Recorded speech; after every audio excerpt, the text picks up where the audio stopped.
परम आदरणीय पूज्य आचार्य भगवान पूज्य प्रवर्तक श्री जी गुरुदेव के मंगलमय आशीर्वाद से सेक्टर 16A3 दिगंबर जैन मंदिर के पास आप सभी के समक्ष व्याख्यान माला का ये क्रम चल रहा है।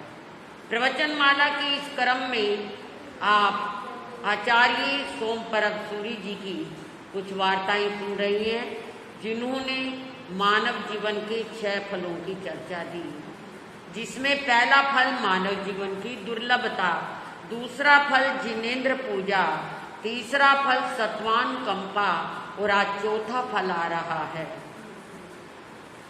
सुपात्र दान। सुपात्र दान जैसे मानव जीवन की दुर्लभता, जिनेंद्र पूजा, सत्वानुकंपा ये दुर्लभ है, ऐसे ही सुपात्र दान भी दुर्लभ। यो तो प्रतिपल हमारे जीवन में कुछ ना कुछ घटता ही रहता है, कोई ना कोई विचार आते ही रहते हैं, वाणी के द्वारा भी, मन के द्वारा भी और काया के द्वारा भी कुछ न कुछ होता रहता है। आप 24 घंटे में भी अगर आप चेक करेंगे और नोट करेंगे तो आपको लगेगा कि कोई विचारों का भी अंत नहीं है, कोई शरीर के हिलन डोलन का भी अंत नहीं है और कोई बोलने का भी अंत नहीं। बहुत कुछ चलता है जीवन में, लेकिन सार्थक बहुत कम होता है और निरर्थक बहुत अधिक होता है। सार्थक तो वही है जो प्रतिपल सुंदर, अच्छे, भले विचारों में बीते, भले कार्यों में बीते, भले शब्दों में बीते, वो सार्थक है। बाकी तो सब व्यर्थ है, निरर्थक है, अकार्थ है। ऐसे ही सुपात्र दान, दान तो हम देते ही हैं, लेकिन सुपात्र दान किसे कहा गया है? सुपात्र दान का अर्थ पहले समझेंगे आप। एक होता है सुपात्र, एक होता है कुपात्र, एक होता है पात्र, एक होता है अपात्र। सुपात्र, कुपात्र, पात्र, अपात्र सब अलग अलग है, सभी के मतलब भी अलग अलग है। सुपात्र वही है, सु का अर्थ है उत्तम, पा का अर्थ है पाप, त्रा का अर्थ है रक्षा। जो वही उत्तम है जो पाप से रक्षा करे। सुपात्र, त्र, पा मैंने पाप, त्र मैंने रक्षा त्राण और सु मैंने उत्तम। जो उत्तमता से रक्षा करे पापों से हमारी, उत्तम रूप से पापों से हमारी रक्षा करे, उसे हम सुपात्र कहते हैं। और इसका बिल्कुल ऑपोजिट उल्टा है कुपात्र। और जो बिल्कुल निकृष्ट है वो है अपात्र। मान लो एक सुव्रती, महाव्रती, महान साधक को दिया गया दान सुपात्र होता है। एक व्रती को दिया गया दान पात्र होता है। एक मिथ्या दृष्टि और पापी को दिया गया दान अपात्र होता है। रहीमन देना है भला, रहीमन देना है भला, दिया करो सब कोई, जाघर दिया न पाइए, वाघर दिया न होए। देना बहुत अच्छी बात है, सब दें। और कहते हैं जिस घर में देना नहीं होता तो उस घर में दिया अर्थात प्रकाश भी नहीं होता। रहीमन देना है भला, दिया करे सब कोई, जा घर दिया न पाइए, वाह घर दिया न होए। जिस घर में देना नहीं होता उस घर में प्रकाश भी नहीं होता। चोर और लुटेरों के घर कभी प्रकाश नहीं होता, और बड़े बड़े या झोपड़ी वाले अच्छे लोगों के घर कभी अंधेरा नहीं होता। चोरी कब होती है? जब अंधेरा होता है। चोर कब आता है? जब अंधेरा होता है। जहाँ प्रकाश होता है वहाँ ना चोरी होती है और ना वहाँ पर किसी तरह का पाप होता है। पाप हमेशा अंधेरे में व्यक्ति करता है और अंधेरे में ही होता है। लेकिन सुपात्र के लिए ऐसा नहीं है।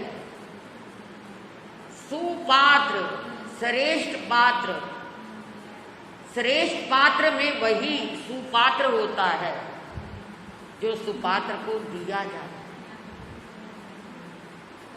चिड़ी चोंच भर ले गई, नदी ना घटियो नीर।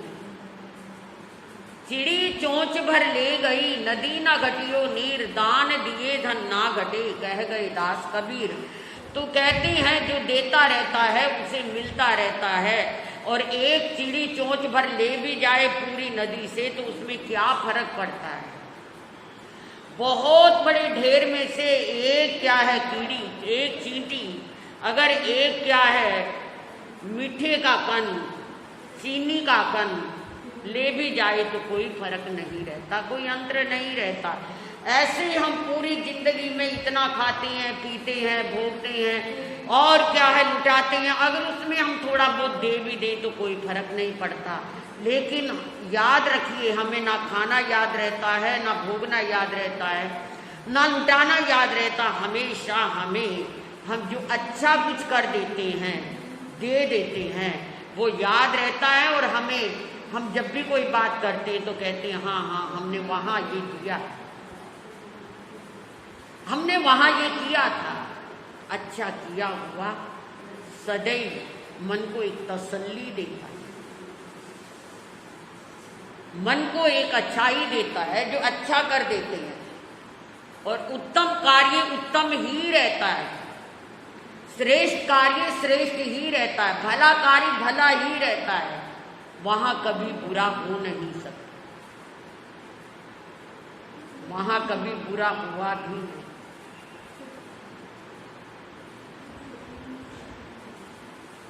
वाणी भूषण पूज्य प्रवर्तक सुरताचार्य श्री अमर मुनि जी महाराज साहब फरमाया करते थे,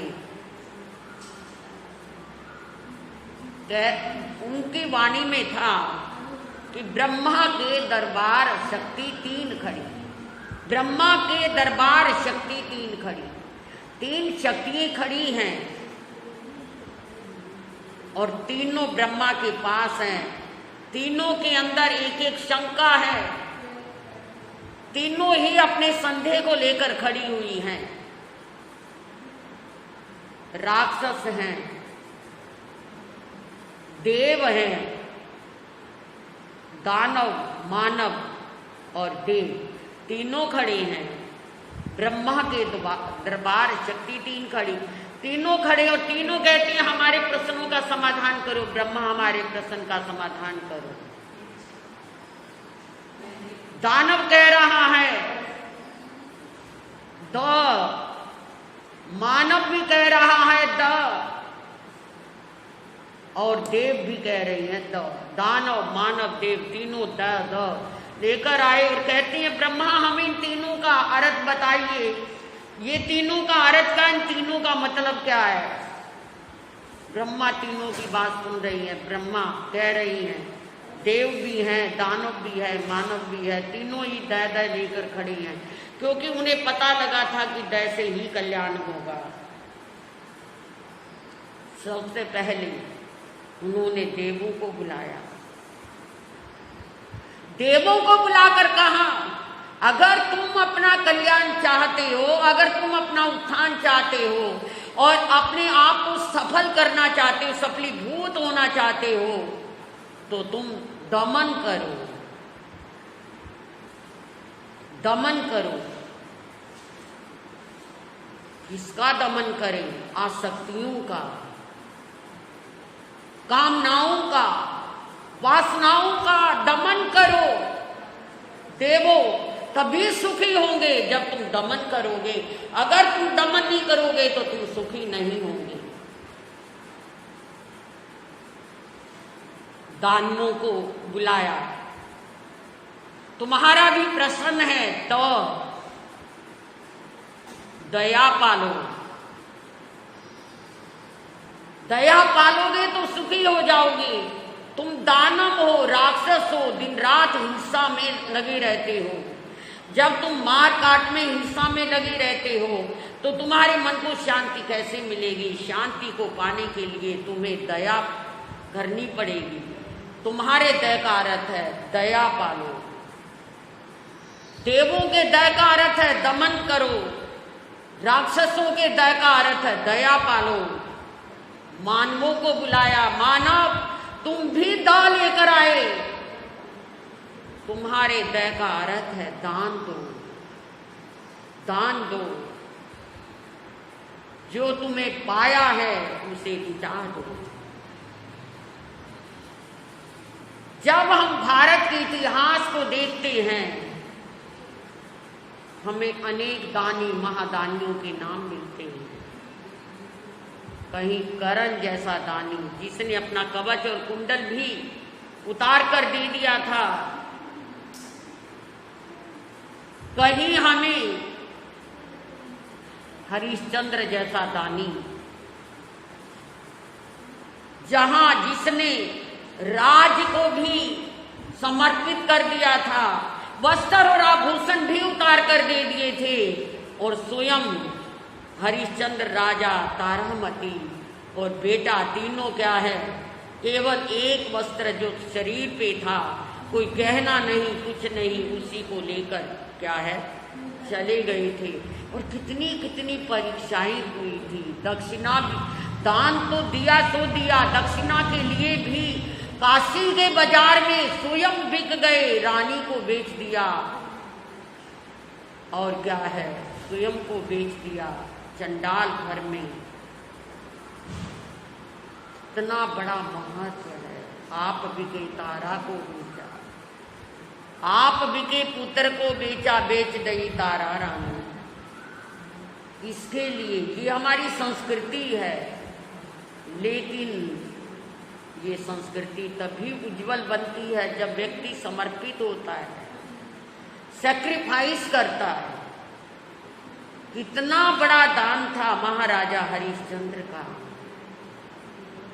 अंत में परीक्षा में सफल हुए और इतिहास के स्वर्ण पृष्ठों पर हरिश्चंद्र का नाम लिखा गया, अमर हो गया। बहुत बड़ी बात है। सुपात्र दान, सुपात्र दान का होना। सुपात्र दान कैसे हो, ये आपने हरिश्चंद्र से देखा, ये आपने करण से देखा। जब व्यक्ति नेक कमाई करता है, उस नेक कमाई में से दिया गया एक पैसा भी सुपात्र दान बन जाता है। और वही सुपात्र दान जीवन को धन्य बना देता है। प्रत्येक तीर्थंकर वर्षी दान देते हैं, वर्षी दान। और मैंने पढ़ा है कि वो दान जैसा जैसा पात्र होता है, यानी लेने वाला जैसा जैसा होता है, वो दान, क्योंकि तीर्थंकर बनने से पहले जब राजा के रूप में होते हैं, देते रहते हैं। कुबेर उनके खजाने को भरते रहते हैं, और क्या है राजा देते रहते हैं। 1,99,00,000 की नैया देते जाते। वो नहीं देखते लेने वाला कौन है। राजा भी होता है, क्षत्रिय भी होता है, ब्राह्मण भी होता है, सामान्य व्यक्ति भी होता है, धनिक भी होता है, अमीर गरीब सब होते हैं। पर जिसका जैसा पात्र होता है, जिसका जैसा भाग्य होता है, वैसा ही उसको क्या है मिलता चला जाता है।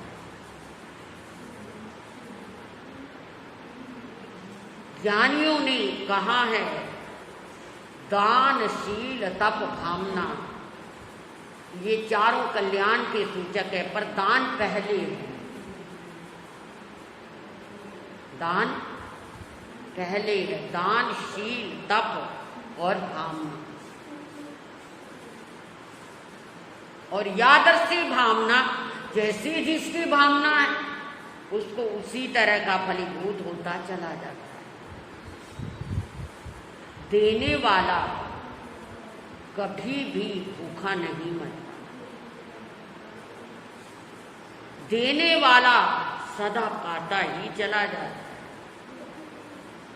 और इतना पाता चला जाता है संगम की तरह। संगम ने दिया था संगम ग्वाले ने, और भगवान महावीर ने स्वयं कहा था जब उनसे पूछा गया था कि शालीभद्र के कितना धन है, तो हम भी लिखते हैं कि शालीभद्र की रिद्धि का कोई पता नहीं था, अनगिनत रिद्धि थी उसकी। तभी कहा है, हम लिखते हैं शालीभद्र जैसी रिद्धि हो, गौतम जैसी लब्धि हो। शालीभद्र की कैसी रिद्धि रही होगी, एक संगम ग्वाले के रूप में खीर का दान देने मात्र से कहां पहुंच गया, कितना बढ़ता चला गया। ये सुपात्र दान, इसे सुपात्र दान कहा गया। बड़ा कठिन है, बहुत मुश्किल है। भगवान महावीर कहते मुहा दाई मुहा जी, देने वाला भी दुर्लभ है सुपात्र दान, और लेने वाला भी दुर्लभ है। देना और लेना दोनों ही दुर्लभ है सुपात्रता में। सुपात्रता में देता देवे भावना, देता देवे भावना, लेता करे संतोष। देने वाला चढ़ते परिणामों से देता चला जाए। देता देवे भावना, लेता करे संतोष। वीर कहे सुन गोए माँ, दोनों जासी मोक्ष। दोनों मोक्ष के अधिकारी बन जाते, देने वाला और दूसरा लेने वाला। इसे हम जैन इतिहास की इस कथा से ऐसे समझ सकते हैं, ऐसे जान सकते हैं। कहते हैं कृष्ण के भाई बलभद्र ने कृष्ण की मृत्यु के बाद दीक्षा अंगीकार कर ली थी। बलदेव थे, वरिष्ठ रूप और यौवन था। संयम लेने के बाद भी जहां जाते थे उनके रूप और यौवन को देख करके सब मस्त हो जाते थे। एक बार वो अपने तेले के पारने पर नगर में आ रहे थे, और नगर की कुछ कुल बधुएं पानी भर रही थी कुएं से। अब वो देख रही है मुनि को आते हुए, मुनि के व्यक्तित्व को देखकर, मुनि की पर्सनैलिटी को देखकर अवाक रह जाती हैं, और इतना भूल जाती हैं मुनि को देखकर। एक क्या कुल बधू, तो पास में उसका नन्हा बेटा जो लेकर आई थी बैठा है, बजाय डोल के उसने उसके गले में रस्सी को डाल दिया, और कुएं में डालने वाली थी कि उसे सचेत किया गया, अरे ये क्या कर रही है। और ये सब बलभद्र मुनि देख रहे थे। उन्होंने प्रण कर लिया, आज के बाद मैं पुनः नगर में नहीं आऊंगा, चाहे जो मर्जी हो। और जंगलों में ही तपस्या में लीन रहने लगे। जंगल के पशु पक्षी सब उनके मित्र बने थे। पारने के दिन चारों तरफ से कोई हिरण, कोई मृग, कोई आता और उन्हें पकड़कर, एक दिन एक मृग पकड़कर उन्हें ले गया जहां एक किसान था, और बढ़ई क्या कर रहा था, पेड़ को काट रहा था, लकड़हारा, और उसकी घर वाली लस्सी और क्या खाना लेकर आई थी। और इधर क्या भागता हुआ मृग गया और मुनि को वहां पर ले आया। अभी लकड़हारा आध कटा हुआ पेड़ का तना, पेड़ की शाखा को छोड़कर नीचे उतर रहा था। अब जैसे ही वो खाने के लिए तैयार हुआ कि सामने से बलभद्र मुनि को आते देखा, लकड़हारे के मन में विचार आया, क्यों ना इन्हें कुछ देकर खाऊं। अब क्या है, मृग भी खड़ा है वहीं पर, सोच रहा है, ये लक्कड़हारा, ये बढ़ई, ये व्यक्ति कितना पुण्यवान है। मृगड़ा भावे भावना जी, भावना भाता है काश मैं भी इंसान होता और मैं भी ऐसे मुनि को आहार दान देता। और चढ़ते परिणामों से लक्कड़हारा दे रहा है, मुनि लेने के लिए पात्र आगे कर रहा है। अचानक हवा का तेज झोंका आता है, जो आग कटा तना था, पेड़ का शाखा थी, वो क्या एकदम तड़ाक से टूटती है और मुनि पर, मृग पर और क्या है लक्कड़हारे पर गिर जाती है। तीनों हैं, एक तरफ तपस्या करने वाले मुनि हैं, एक तरफ भावना भाने वाला मृग है, एक तरफ दान देने भिक्षा देने वाला लक्कड़हारा है। तीन हैं, तीन व्यक्ति हैं, तीन जीव, तीन प्राणी हैं। तीनों अपने अपने जगह पर अपनी अपनी भावना में तल्लीन है। अब एकदम शाखा गिरी तीनों पर, तीनों के प्राणों का उसी वक्त अंत हो गया। ऐसा जैन इतिहास में आता है, तीनों के प्राण पखेरु उड़ गए, मगर तीनों ही 5वें देवलोक में जाते हैं।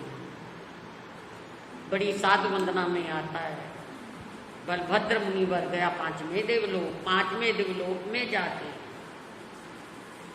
इसके कारण लक्कड़हारा दान देने के, आहार दान, सुपात्र दान देने के कारण, मुनि सुपात्र दान देने के कारण, देता देवे भावना, लेता करे संतोष, वीर कहे सुन गोय माँ, दोनों जासी मोक्ष, दोनों का उद्धार होता है, कल्याण होता है। और मृग खड़ा खड़ा सोच रहा, काश मैं भी इंसान होता तो मैं भी देता, मैं भी देता, मैं भी देता। पता नहीं कब ऐसा दुर्लभ मनुष्य जीवन मिलेगा। एक्चुअली मेरे स्नेही श्रोतागणों, प्यारे भाई बहनों, ये मनुष्य जीवन तो मोक्ष का द्वार है, मोक्ष का द्वार। और हम किसी भी मार्ग से चल करके, किसी भी अच्छे मार्ग से चलकर इस द्वार को खोल सकते हैं।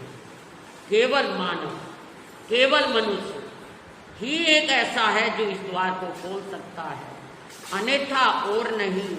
केवल मानव, मानव ही ऐसे हैं जो इस जीवन में जाकर के इस द्वार को खोल सकते हैं और द्वार को खोलकर अजर अमर स्थिति को प्राप्त कर क्या हो जाते, सिद्ध बुद्ध और मुक्त हो जाते हैं। केवल मानव, केवल इंसान।